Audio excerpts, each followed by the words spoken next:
After the SAT scores came out, Stella claimed she bombed them, getting only a 480. As I was about to comfort her, comments started scrolling across my vision. LOL, what 480? The female lead is a shoo-in for the Ivy League. She's just pretending to have failed to test if the male lead will sacrifice himself to retake the year with her.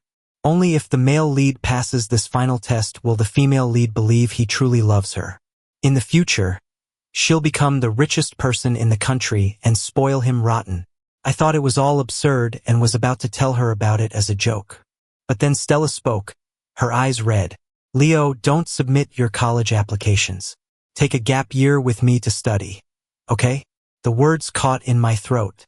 Stella's request was exactly what the pop-up comments had said. Say yes, you idiot. The female lead is a genius.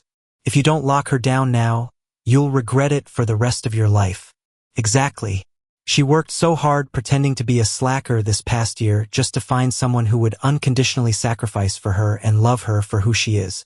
A girl who's starved for affection really needs a devoted partner. The male lead has done pretty well so far. This is the last step, you have to pass this test. The comments were still scrolling like crazy, but I felt as if an invisible hand was squeezing my chest. The Stella I knew wasn't a great student, but she was a hard worker. She had transferred to our school for our senior year. We'd actually met once before she transferred. Then she became my desk mate. Felt like fate. We grew closer day by day. Her academic foundation was weak, so I sacrificed my own study time to patiently tutor her. During countless lunch breaks, I explained the same math problems over and over, the ones she just couldn't understand. After countless late-night study sessions, I'd walk home under the stars, just so I could carve out time to organize the notes she couldn't keep up with. She told me she wanted to go to the same university as me. For those words, I ran myself ragged, squeezing every drop of energy out of every minute and pouring it all into her without reservation. Step by step, I pulled her grades up from a 450 to a 550. I watched her scores climb higher and higher. Even when my own grades started to slip because of it, I never once complained. But now, the pop-up comments were telling me. Stella was an academic superstar, a shoo-in for the Ivy League. She had only pretended to be a struggling student to test me. So what did that make my year of hard work and hope? Seeing my silence, Stella started to panic. She took an urgent step forward and grabbed my hand. I'm sorry, Leo. You worked so hard tutoring me, and I still bombed the test, but I don't know how I'll get through another year of studying without you. Leo, will you do it with me? The corners of her eyes were red, and she radiated a vulnerability, as if she'd been abandoned by the entire world. Seeing her looking so broken, a sliver of sympathy I couldn't control began to surface. Stella's parents were divorced and had both remarried, and they both treated her like a burden. Because of that, she really was a bit sensitive and starved for affection. I felt for her and was willing to do anything for her. But the warmth and support she'd given me this past year hadn't been fake, either. To completely overturn everything I knew about her based on a few lines of text floating in the air, it seemed too impulsive. With that thought, my chaotic mind began to calm down. I took a deep breath and looked at Stella. Where's your score report? I want to see it. The moment the words left my mouth, the expression on Stella's face froze. What do you mean by that? Stella's head snapped up, her tone full of hurt. Isn't it enough for you to know I failed?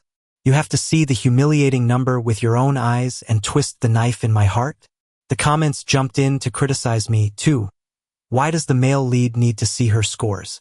Shouldn't he trust her unconditionally? My heart breaks for the female lead.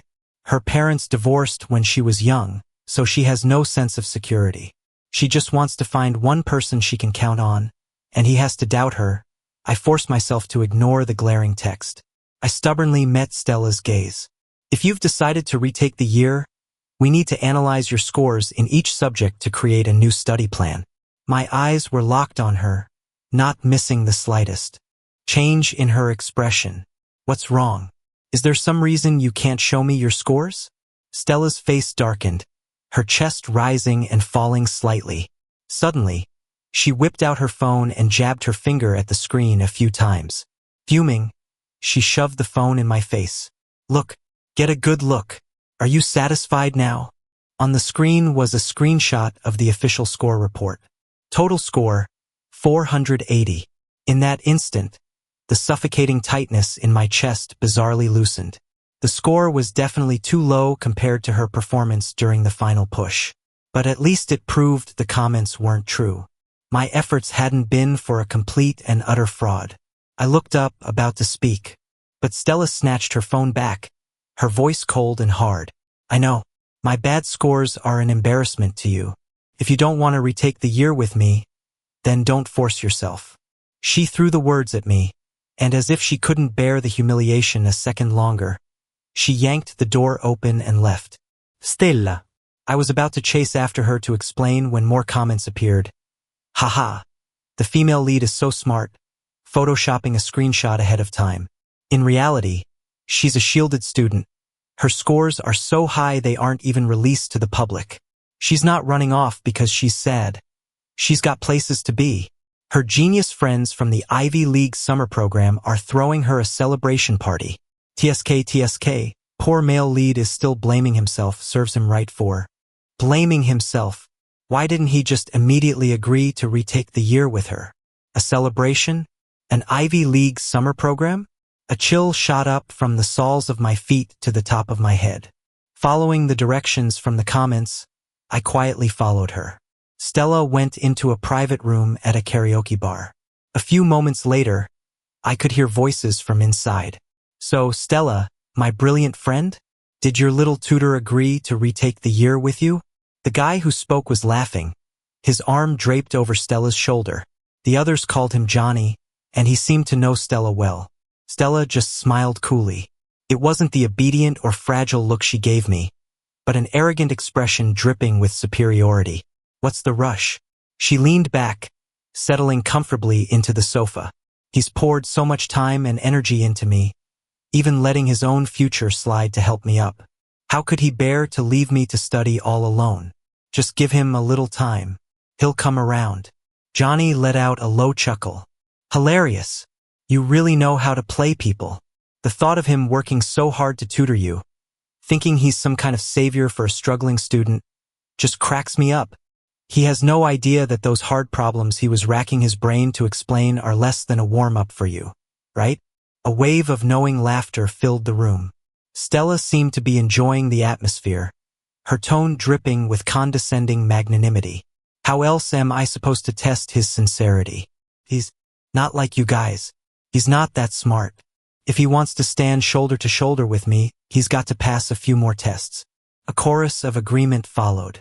Someone asked curiously, Stella, you've been pretending to be a slacker for so long. Aren't you afraid he'll get mad when he finds out the truth? Stella paused for a second at the question. But Johnny quickly jumped in. Oh, come on. What's he going to do even if he finds out? With his barely 600 score, the second he learns you're a shoo-in for the Ivy League, he'll cling to a rising star like you for dear life. Get mad? Does he have the right? Does he have the guts? Hearing this, Stella smiled, satisfied. She relaxed back into the sofa. True. He'll be too busy being thrilled to even think about blaming me. Besides, a test is a test, but I'm not going to leave him with no options. On the last day to submit applications, I'll make the decision for him. I'll pick a decent state school for him right next to campus. Yeah, that'll be convenient for taking care of him. I stood outside the door, my fists clenched so tight my knuckles turned white. So, in her eyes and the eyes of these golden children, my effort, my sincerity, and my future were as worthless as dust. So, my entire year of backbreaking work was just another test she had set up for me. So, she had been looking down on me, manipulating me, and even planning my future for me. A future where I would live in her shadow, completely at her mercy. It was laughable. So laughable that my eyes started to burn. Seeing that arrogant expression on Stella's face, a burning desire for revenge ignited within me. I took out my phone. I sent Stella a text. I've made up my mind. I'll retake the year with you. Stella's phone screen lit up. She glanced down, and a self-satisfied smirk instantly appeared on her face. Done. She slapped her phone down on the table. Her friends immediately crowded around. A moment later, an exaggerated chorus of cheers erupted. Damn! Nice work, Stella. He even passed that test. His grades might suck, but you can't deny his devotion. I'm so jealous. That level of loyalty is off the charts. Amid the envious chatter, Johnny threw a wet blanket on the celebration. TSK, what's the point of him saying yes? You can't be sure he'll actually go through with it. Stella looked at him. What do you mean? If you're going to test him to the core. Johnny raised an eyebrow. If you've got the guts, make him hand over his login and password for the college application portal. Then you change the password and lock him out of any chance to back out. That, he drawled, a light, mocking smile on his face, is how you make it foolproof. That's how you prove whether he can truly pass your test. Right? That night, Stella partied hard. I was almost asleep when my phone rang. Leo, I'm downstairs. Can you come down? The late summer night air was tinged with a dry heat. The moment I got downstairs, she rushed up to me. Leo, she began, her voice low and just the right amount of hoarse. I had a bad attitude this afternoon. I'm sorry. I shouldn't have gotten mad at you and I shouldn't have just left. It's okay. I get it. Under the moonlight, I gave her a gentle smile. It's perfect, actually. I have something for you, too. As she watched in confusion, I handed her a neatly folded piece of paper. Stella took it, looking puzzled. When she saw what was written on it under the streetlight, her pupils contracted. On the paper, in my neat handwriting, was the username and password for the college application portal. Leo, what is this? I know you need to feel secure. I looked her straight in the eye, my voice low and sincere. So I want to show you with my actions that I'm willing to retake the year with you, with no reservations. Stella's breath hitched. I could see the complex emotions swirling in her eyes, surprise, delight, and the satisfaction of being completely in control. Are you sure you've thought this through? She asked, her voice tight, as if she was trying hard to suppress something. Of course. I took a step closer. The moonlight fell on the side of my face, making my expression look exceptionally genuine. Remember what you said? You wanted to go to the same university as me. I believe that if I were the one who failed this time, you would have given up your admission to retake the year with me, too, right? Stella's body stiffened, but under my expectant gaze, she managed to pull her lips into a slightly unnatural smile. Of course. I immediately broke into a brilliant grin. I knew you'd stick with me through thick and thin. If you weren't willing, it would just prove you don't love me enough. And in that case, I'd have to consider letting you go, you know. The streetlight above us flickered, illuminating the frozen expression on Stella's face. She opened her mouth but couldn't seem to get any words out. I sneered inwardly. Let's just see. After I've obediently agreed to retake the year with you and proven my loyalty, will your acceptance letter to Stanford really become a piece of scrap paper? Can you keep up this act? The comments scrolled rapidly. Whoa, the male lead just handed over his login info? Did he overhear the conversation at the karaoke bar? So what if he did? Knowing the female lead is a genius headed for the Ivy League is all the more reason to hang on tight. This is a great move, playing the long game. Didn't the female lead just want his unwavering devotion? Now his attitude is perfect. Stella will definitely stick by him in the future. The male lead can just sit back and enjoy life. I'm so jealous of him. Picking the right woman is a life hack. A future of coasting is just around the corner. Jealous? I scoffed. Being deceived and manipulated, what a blessing. She could have it. In the days that followed, I acted like the most devout postgrad student. Endless practice tests, constant studying. Stella asked me out a few times. I always refused. Since we've decided to retake the year, we have to make every second count. You shouldn't slack off either. Stella would look at me, seeming to want to say something but stopping herself. But she probably remembered Johnny's advice and was determined to see her test through to the end. She told me, Leo, after the application period ends, I have a surprise for you. But I never expected that. Before the day of the surprise could arrive, Johnny came looking for me. Johnny found me in the school study hall. I was deep in a sea of practice problems when a shadow suddenly blocked my light. Johnny looked me up and down arrogantly, his eyes sizing me up like a cheap piece of merchandise. "You're Stella's little tutor?" I closed my workbook and calmly met his malicious gaze. I didn't stand up. I didn't say a word. My silence seemed to annoy him. He leaned over, planting his hands on my desk, his voice dripping with contempt. "Hey, you know you're a complete and utter joke, right? Stella is way out of your league. She's a genius, a shoo-in for Stanford. She was just pretending to be a slacker to mess with you." He tilted his head, waiting to see me break down. But I just asked nonchalantly, "So what if I know?" The smug look on Johnny's face froze instantly. "Wait, that's not the right reaction." He stood up straight, his brow furrowed. In the original story, the male lead isn't supposed to know the truth at this point. "But you don't seem surprised at all." He suddenly went quiet and looked at me warily. "Could it be you're also bound to the system? You knew all along she's going to be a billionaire? System?" A chill ran down my spine. Thinking of those bizarre comments floating in the air, my body tensed. What system? But Johnny didn't answer me. Instead, he suddenly raised his hand and slapped himself hard across the face. At the same time, the pop-up comments exploded. "High alert! The two-faced rival sees the female lead coming and is about to pretend the male lead hit him to drive a wedge between them. The rival has a system, too. He already knows she's the future richest woman in the country and is trying every trick in the book to steal her.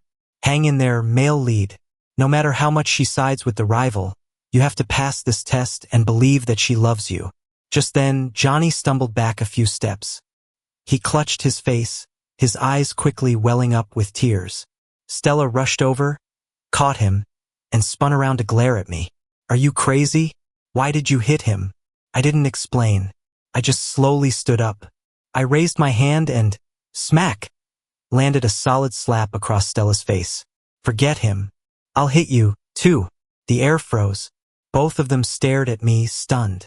I had been wondering what kind of opportunity I'd need to finally tear things open with Stella. My plan was to pretend to pass her test, then leave after discovering the truth.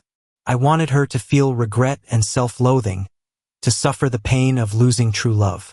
I wanted her to know what it felt like to be played. But I never expected Johnny to hand-deliver that opportunity so soon. Since that was the case, it was my time to perform. "Stella, why did you lie to me?" My eyes turned red, and my voice trembled with rage. "Johnny just told me everything. You were never a slacker. You played the victim, leached my time and energy, all for your ridiculous test?"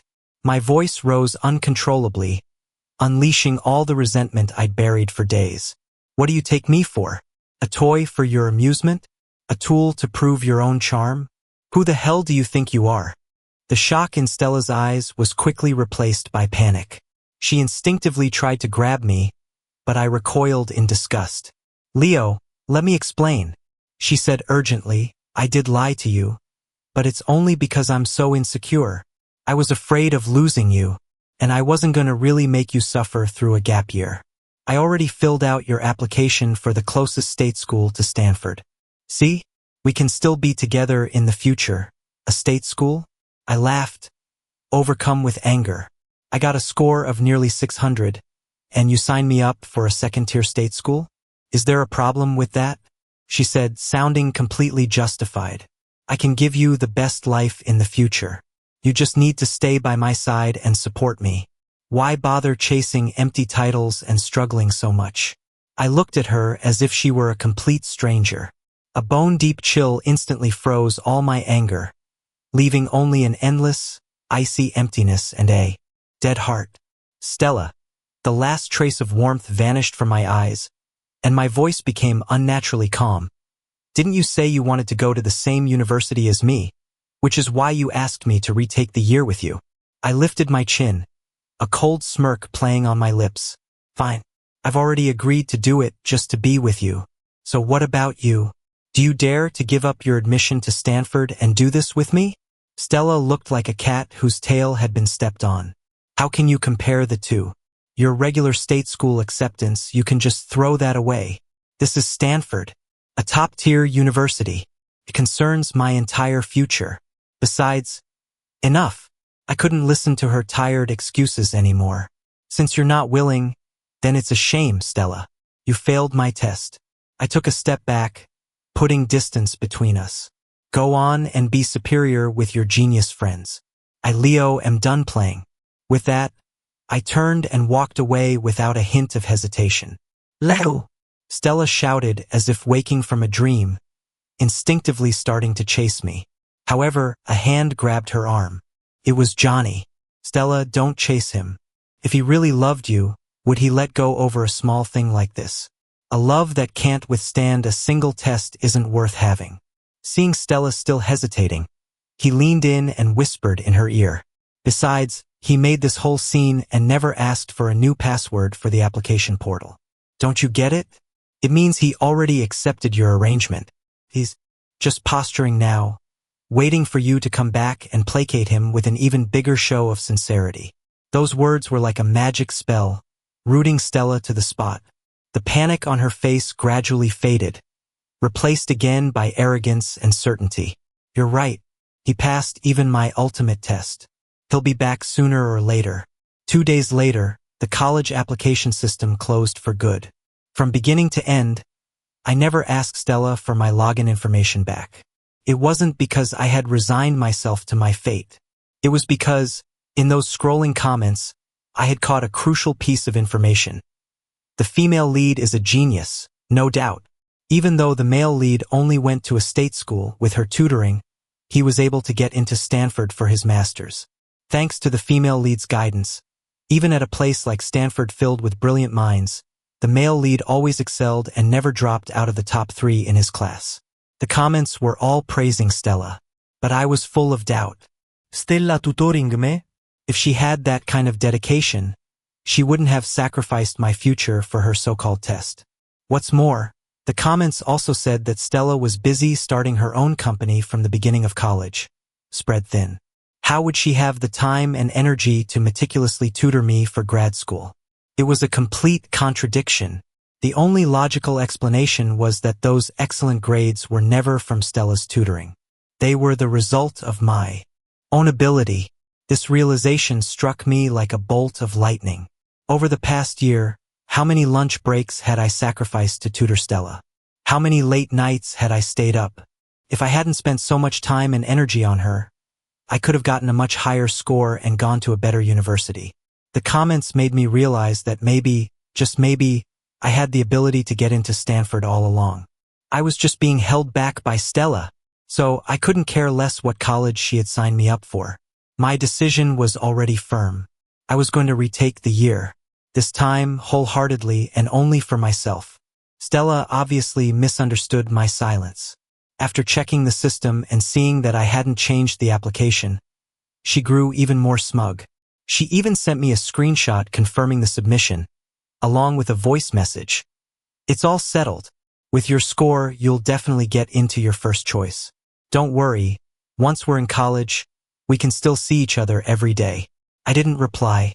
She sent a second message. I'll take you out during the break. We can hang out with my friends from the Ivy League summer program. You can get a taste of what it's like to be around geniuses. This time, I refused directly. I don't have time for that. I'm studying for my retake. The phone rang immediately. Stella's voice was laced with amusement and a barely perceptible hint of irritation. The application deadline has passed. Why are you still playing games? You were willing to retake the year for me. I know you can't bear to be far from me. She said it with such certainty, as if she had me completely figured out. As if my year of unconditional devotion had become the leash she used to control me. Are you still mad about those tests I put you through? Sensing the coldness in my tone, her voice suddenly softened. I'm sorry. Pretending to be a slacker was wrong of me. But I'm just so insecure. I set up those tests so I could trust you completely in the future so we could be together for a long, long time. I was thinking about our future. She softened her voice, as if coaxing a child throwing a tantrum. Look at the school I picked for you. It's the best one your scores could get into that's closest to Stanford. Doesn't that prove that I sincerely want to be with you? I listened to her rambling excuses and just felt incredibly tired. All of her explanations were from her own perspective. Her insecurities, her concerns, her plans for the future. But she had never once asked, "What do I want?" "Stella," I interrupted her calmly, "do you still want to be with me?" "Of course." "Well, I don't." The moment the words left my mouth, the comments in front of me exploded. Is the male lead insane? He's giving up on a future billionaire? Has he lost his mind? This is definitely him playing hard to get. If you mess around, you might actually lose her. The rival has a system, and if he really steals her, the male lead will have nowhere to cry. Let the rival try to steal her. It'll give the male lead a sense of crisis. Just wait. He'll regret this and come back crying and begging. I closed my eyes, not wanting to see any more of these ridiculous comments. They didn't understand. I had never been more clear-headed than I was in this moment. I said, "Stella, let's break up." I thought, given Stella's personality, she wouldn't keep pestering me. I was wrong. She came straight to my prep school, interrupting my studies. "What do you mean, break up?" she asked, her voice low and tight like a taut string, carrying the threat of a coming storm. "It means what it means. There's a limit to joking around." Her palm slammed down on my workbook, shaking the pen holder on my desk. "Look at me when you're talking." Only then did I slowly raise my eyes to meet hers. "I'm not joking." I articulated each word clearly and slowly. "Now, please leave. You've already wasted a full year of my time. Please don't continue to waste my life." Wasted. Those words seemed to stab her. She gripped the edge of the desk, her knuckles white. "Are you really planning to retake the year? Leo, with your abilities, what good school do you think you'll get into even if you do? Stop dreaming. That's because my previous scores were dragged down by you." "So what?" she blurted out. "Johnny has a system.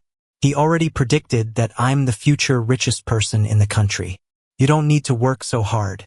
If you stick with me in the future and how do you know you're the future richest person?" I cut her off without a shred of courtesy, my tone mocking. "Johnny said so, and you just believe him?" My attitude choked her. A flash of embarrassment crossed her face, but it was quickly replaced by an almost fanatical certainty. I didn't believe it at first, but everything he said came true, down to my exact score on every monthly exam and my final SAT score. Not a single point off. Do you know? Sometimes I can feel that the whole world revolves around me. It's like I'm the protagonist of this world, destined to succeed. You could have been my leading man, enjoying a life of luxury. But if you break up with me now," her voice suddenly dropped, carrying a mix of threat and enticement, "my success will have nothing to do with you." I looked at her quietly. This girl who had once captivated me was now so twisted and deluded by so-called prophecies. The sunlight fell on the side of her face, but couldn't penetrate the darkness that had consumed her heart. "Your success never had anything to do with me. Be my guest," I said flatly. Stella's face turned ashen. She gritted her teeth like a cornered animal. "You don't believe me, do you? Fine. I'll prove it to you. Don't you regret it then?" At that moment, the comments went wild. "It's over. It's over. The male lead is dead set on breaking up this time. You'll regret leaving her. But still, doesn't anyone else think the female lead is being awful? I actually think what the male lead is doing is great. He has his own mind now." "Exactly. Now that Johnny spoiled the plot for her, she's become so arrogant. Does she really think she's the center of the universe? Johnny leaking the plot to her might change the storyline. I feel like the male lead has changed, too. I'm kind of excited to see where he ends up after retaking the year." I ignored the chaotic text and reopened my workbook. The sun was still bright, shining down on the dense formulas, and on the fork in the road of my life. After that unpleasant breakup, I blocked Stella on everything. I threw myself completely into my studies. A 6 a.m. alarm, an 11 p.m. desk lamp, an endless pile of practice tests on my desk. My life was simplified to a straight line between school, the library, and home. There was no one who needed me to explain basic problems over and over. No one to pull me aside for a walk and talk after evening study sessions. No one who needed me to go home late to organize their error log. My time was finally my own. And I quickly discovered, without Stella's interruptions, my study efficiency was shockingly high. The time that she had once shattered into fragments could now be used for hours of intense focus. My life was probably too monotonous, because the pop-up comments became less and less frequent. Perhaps in the eyes of those viewers, a male lead without a female lead storyline wasn't worth watching. That, in turn, helped me focus even more. Time flew by. Finally, it was the day SAT scores were released again. I sat in front of my computer, took a deep breath, and entered my ID number. The few seconds it took for the page to load felt like a century. And then, 1580. I covered my mouth, my eyes welling up. That score was enough to get into Stanford or MIT. The possibility that Stella had so casually dismissed was now, truly and tangibly, in my hands. When the admissions offices from Stanford and Caltech called me, the pop-up comments, as if just remembering me, came roaring back to life. Whoa, what did I miss? I blink and suddenly the male lead got into Stanford. Case closed. His bad scores last year were purely because the female lead was holding him back. No wonder in the original story he could get into Stanford for grad school while helping her start a company. It wasn't because of her tutoring, it was because he had the talent all along. Ah, my boy is so cool. A comeback story all on his own. This is so satisfying. Where are all the people who said he'd be nothing without her? Does your face hurt? The tide of public opinion in the comments had completely turned. Turns out that when you are strong enough and shine bright enough, prejudice simply shatters. Sacrificing yourself for others is a joke. The only true path is to constantly improve yourself. I packed my bags and boarded the train north. But fate is always full of drama. Less than a week after starting classes, I ran smack into them at the entrance to the library, Stella, and a brightly smiling Johnny by her side. Stella's gaze fell on me. First, she looked delighted. Then her expression was replaced by a knowing and relaxed ease. What, after a year of studying, you finally came to your senses? You came all the way to Stanford just to find me? A mocking smile played on her lips, as if she had seen right through my little trick. Johnny fanned the flames from the side. Little tutor, isn't it a bit late to try and win her back? Stella and I are about to get our first round of angel investment for our startup. The future is bright. As for you, showing up now, you think things can be like they were before? Stella put on a show of shaking her head. Too bad. The spot next to me is in high demand now. You can't just come back whenever you want. She paused intentionally. But, if you admit you were wrong, I might consider giving you another chance. The sun was blinding. I squinted, looking at the girl I had once poured my heart out for. I couldn't even remember why I had liked her in the first place. You're overthinking it. I'm not here for you, I said calmly. Ha, tough guy. Stella scoffed. Not here for me? Then what are you doing at Stanford? Don't tell me you're just visiting.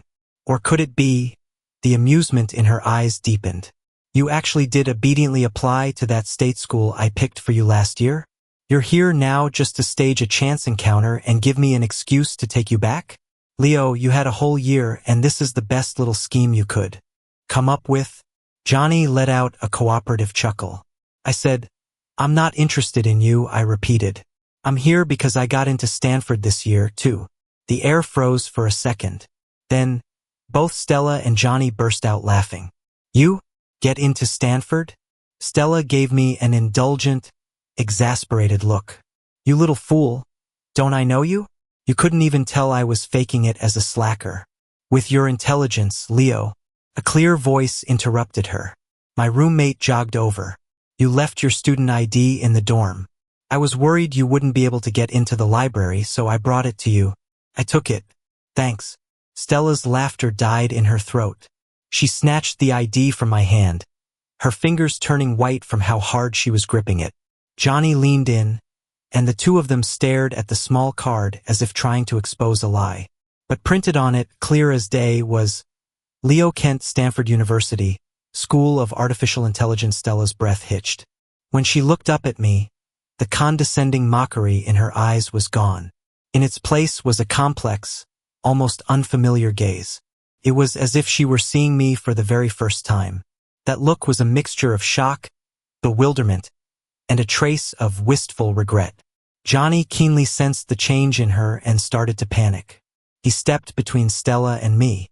In a low voice only I could hear, he warned, "Since you chose to leave, don't come back and bother Stella. I'm her leading man now. The one who will be by her side when her company succeeds is me. Don't make a fool of yourself." I looked at his face, slightly twisted with jealousy, and found it laughable. Being Stella's leading man? That was never my goal. But the comments exploded. Whoa! Major plot twist. In the original story, the one who helped the female lead build her empire was the male lead. Now it's the rival? What is this development? Are they really over? The rival has a system. He knows she's the future richest woman and knows all the key moments and business opportunities. Her startup will probably succeed even faster. But the male lead got into Stanford, which means he's brilliant on his own. I suspect in the original he was the secret key to her success. Without his support, can she really have a smooth ride? What can a man do? The female lead is obviously the one in charge. The male lead was just an assistant before. Now the rival is the assistant. The result will be the same. When she becomes a billionaire, the male lead will definitely regret it. I stared at the floating text, my heart pounding. So in the original story, I wasn't just a freeloader enjoying the ride. The person who started the company with her was me.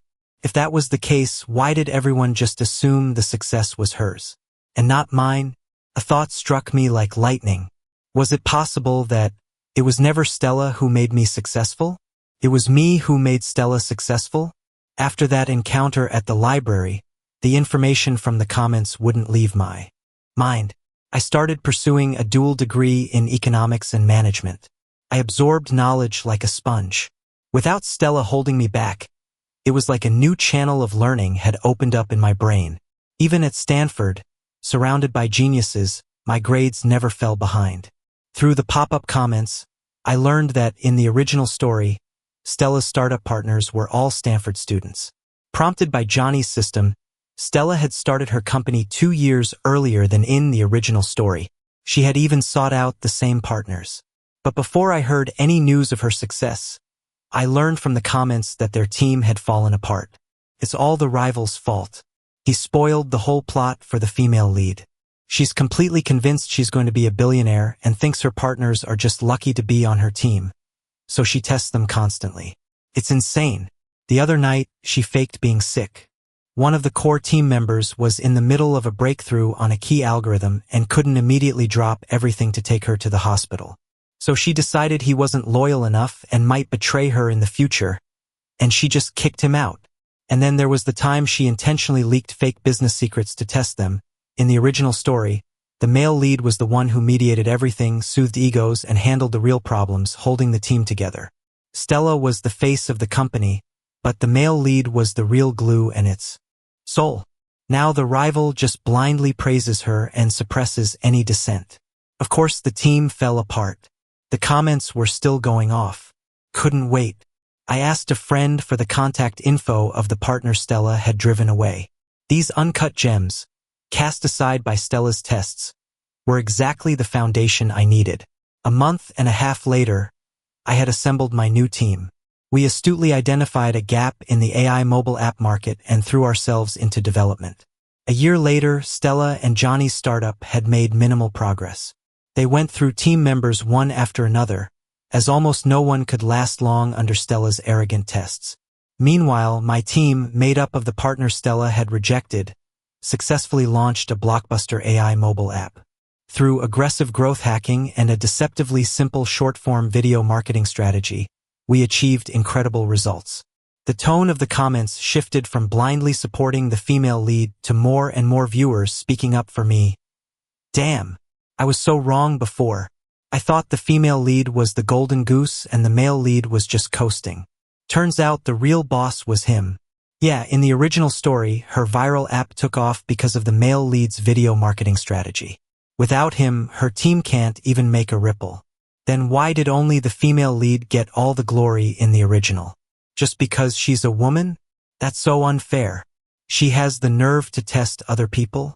She was the biggest obstacle on the male lead's path to success. If she hadn't pretended to be a slacker and held him back for a year, he would have been at Stanford from the start. Everything the male lead has now, he earned himself. And without him, the female lead can't even hold onto her main character halo. My business was booming. My network and world expanded, and I started making a name for myself in the industry. One day, I was on the phone discussing a funding round. Just as I hung up, I heard a familiar voice. Leo! I turned around. It was Stella. She stood a few feet away, looking somewhat fragile. Her eyes, once filled with arrogance, now resembled dusty glass beads, holding a look of cautious hope. Leo, I saw the app you guys made recently. It's really good.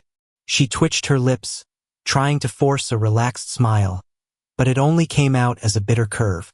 My time was valuable. I had no interest in small talk. What do you want? My directness seemed to take her aback. She took a sharp breath, finally mustering the courage to speak. I've thought it through, Leo. I love you the most. I was a jerk before. I was being stubborn. I thought you would definitely come back. She took a deep breath, her eyes swimming with heavy regret. I was actually waiting for you, like an idiot. I never thought you would actually leave, but I never forgot you, not for a single day. There's no room for anyone else in my heart but you. The sun caught the reddish corners of her eyes, making her look almost pitiful. But I was no longer the young man who could be moved by her displays of vulnerability. Is that so? I don't think I can pass your tests. I sneered, feeling only annoyance. No more. Never again. Stella argued urgently, a hint of terror in her voice. That was the last time. I just never thought you would actually walk away, Stella. I cut off her confession calmly. It's all in the past. I'm doing very well now, and you should move on, too. Is it because of Johnny? Nothing ever happened between us. Really, it has nothing to do with him, I said flatly. The moment you decided to test my sincerity with lies, it was already over between us. The words fell. The last faint glimmer of light in her eyes went out. Her tall frame swayed, as if she had lost all strength to support herself, and she retreated into the shadows. Another 2 years passed. By the time I graduated from Stanford, I was a well-known young entrepreneur. The team members who had chosen to believe in me had all achieved financial freedom. Stella, who was a year ahead of me, was lost in the crowd, her entrepreneurial efforts having gone nowhere. Occasionally, I'd see news about her in the pop-up comments. They said she spent her days in a daze, nothing like the spirited protagonist of the original story. Her attitude toward Johnny was awful, too. Many times, she would demand of him, "Didn't you say I was the female lead? That Leo would regret it and come crawling back to me? Didn't you say I'd be the richest person in the country?" It was all lies. All of it. I heard she put Johnny through countless tests, demeaning and rejecting him at the slightest imperfection. Johnny could tolerate it at first, but as the gap between me and Stella widened, Johnny's faith in the system's prophecy began to crumble. Finally, after another explosive fight, Johnny dropped his facade and screamed at her, pointing a finger in her face. I thought latching onto the female lead's coattails would be my ticket to success. But you're like this? Ugh, I wasted years of my prime on you. You threw away your own main character halo and now you blame me? I've had enough. Get lost. You're useless. With Johnny's departure, Stella's entrepreneurial journey came to a complete halt. To be honest, with her intelligence and education, finding a good job wouldn't have been hard. But she couldn't accept the fall from grace.